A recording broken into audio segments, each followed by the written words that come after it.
Stop it.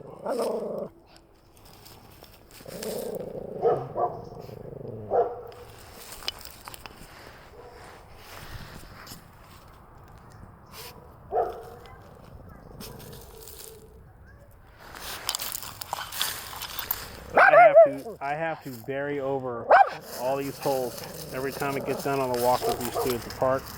I have to come over and I have to do this.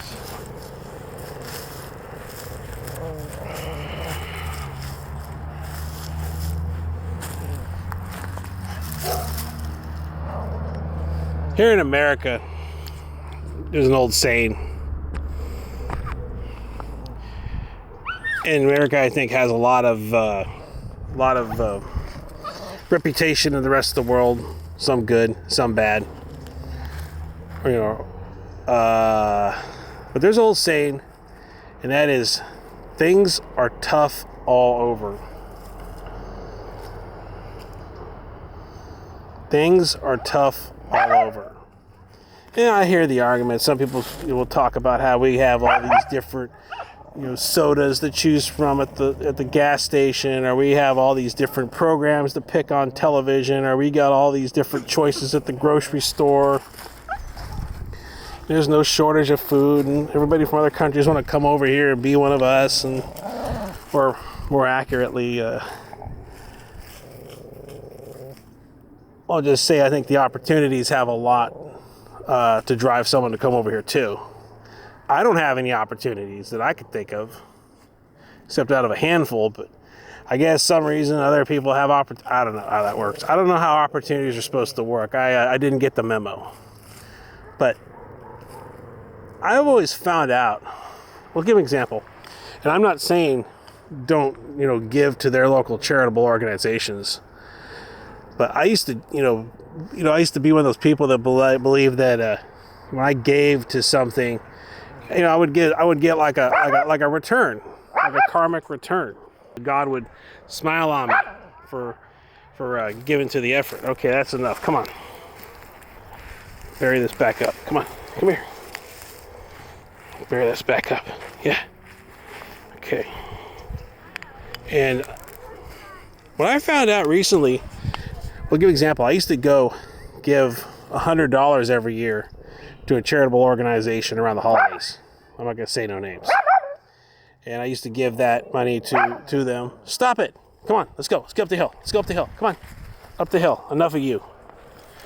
Come on. I have to carry your butt up this hill. Come on. Let's go. Let's go. Come on. Up the hill. Jump up the hill. Jump up the hill. Come on. Come on. I used to give money to a charitable organization all the time. And I noticed a couple of years I forgot. And the years that I forgot,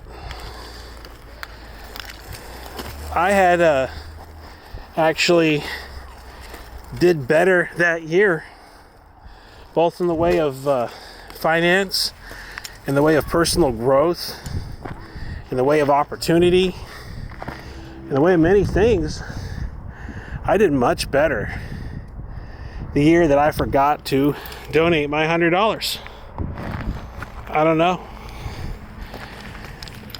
But it's like almost as if the universe was telling me that we're all, or at least some people, are on this karmic journey, and that by giving money to charity, I am ruining my karma by damaging other people's opportunities to get past their challenges that were set before them before they came here. I don't know, maybe I'm just saying maybe it's just coincidence, but the years that I forgot to give to charity, I'd actually wound up doing very well for myself that year, in the way of getting opportunity, in the way of getting paid, in the way of all that. I did much better, and I think some people come over here I think that just because sometimes I think some people think that just because they're here in America, all their problems have been solved. But America has its unique problems. I mean, some call them first world problems, but there are certain challenges here. When there's a society of order, there are certain challenges that come here too. Maybe there's food at the grocery store. Maybe there's sodas at the soda fountain. Maybe there's all these different options for entertainment. Maybe there's order and there's nobody in the streets trying to kill each other. Maybe there's certain rights and freedoms that they have. But without the money, what are they going to do? Without the money, how are they going to buy the sodas? Without the money, how are they going to buy the food? Without the money, how are they going to buy the whatever? And maybe the concept of opportunities, in the lens of someone that comes here and someone that's born here are very different. But I can tell right now, for someone that's born here, they better be likable. They better be able to be ingratiated. They better be able to ingratiate themselves into American society, or they're not going to put any food on the table. They're not going to put anything on the table unless Uncle Sam steps in with the little beige card to help them buy the groceries. Some people can't pass an interview. Some people can't talk someone into hiring them or giving them money or giving them a job opportunity. Some people have a problem with that. I mean, I'm kind of one of them. If the job pays over so much an hour and there's a stack of applications, I mean, it's almost like, there's some stacks of some people don't exaggerate. We used to say we have applications this high. I mean, there's some places that have such good benefits and good pay. They have an application. They might have a stack of applications 5 feet high. Back in the days before computer processing came along, and just to start off with that's brought a lot of problems, I should say problems, but disadvantages. I remember last time I went looking for a job, I put on a suit. I got in my truck. I was driving around. I went into the drive-through at a couple of the plants, and I said, "Hey," I said, "I'm looking to apply here." And every time the guy at the kiosk or the guy on the microphone, I'd hear him kind of laugh. Because who the hell gets dressed up in a suit anymore to go out and put their best foot forward? It's all done online. People are applying in their bathrobes. I'm like, it's hilarious. It's like I just felt like, man, I'm this dinosaur.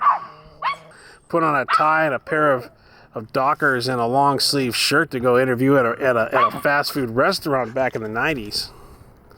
That's how tight job markets were back then. But above a certain amount of money and a certain amount of pay and benefits, it's pretty competitive. Maybe people that come from other countries do better because a lot of people like that story. They like the story of the person that comes from the disadvantaged world over to here, and it's like the Neil Diamond song "We Coming to America." It's maybe it's the story that people like. But when I go to tell my story about just some American that grew up here, no, who cares? And then eventually, I've even considered looking at other countries to go to. I've even considered looking around and seeing other opportunities in other parts of the world. But that's a last option because, there's certain things here that a lot of other countries don't have. But without opportunity, really, nobody's anything. Because in order for someone to have all those assets, in order to have all those different stocks and different index funds and have all the house and all that stuff, they got to have an income. Unless they're able to ingratiate themselves to an employer, or they're able to ingratiate themselves to a buyer to buy their crap, it's all a no-go. It's all a no-go. So maybe we are back to the whole conundrum of maybe all communities matter. Maybe all communities are right. It's just what the unwashed masses of a community say, and their judgment's final. So I don't know. Well, anyway, don't worry about the haters. Just let the haters worry about you. See you on the next one.